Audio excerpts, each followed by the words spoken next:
వాళ్ళు ప్రామిస్ ఇచ్చిన ప్రకారం చంద్రబాబు నాయుడు నరేంద్ర మోడీ కలిసి ఈ కుట్ర చేశారు. సుప్రీంకోర్టు ప్రధాన న్యాయమూర్తి ఏపీలో మాలలు ఎక్కువ కదా మా దగ్గర కన్నా, తెలంగాణలో మా దగ్గర ఎక్కువ అనుకుంటా ఓట్ బ్యాంకు.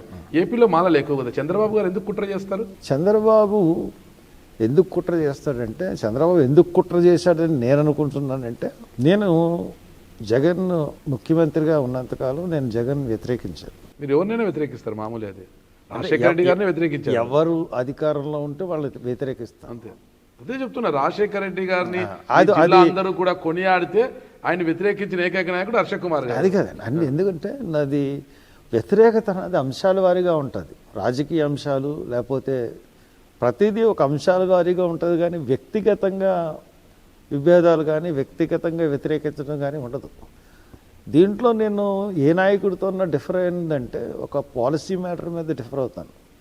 మొన్న ఎస్సీ భూములు కాడించి, ఎస్సీ భూములు, అసైన్ భూములు, ఇందిరాగాంధీ ఇచ్చింది, ఎన్టీ రామారావు ఇచ్చిన భూములన్నీ కూడా జగన్మోహన్ రెడ్డి దాక్కున్నాడు.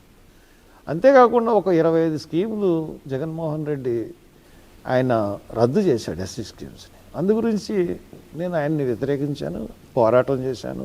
తర్వాత ఎలక్షన్ టైంలో ఒక సభ పెట్టి, దళిత సింహగర్జన ఒక సభ పెట్టి ఎట్టి పరిస్థితుల్లో జగన్మోహన్ రెడ్డికి ఓటు వేయద్దని కూడా చెప్పాను.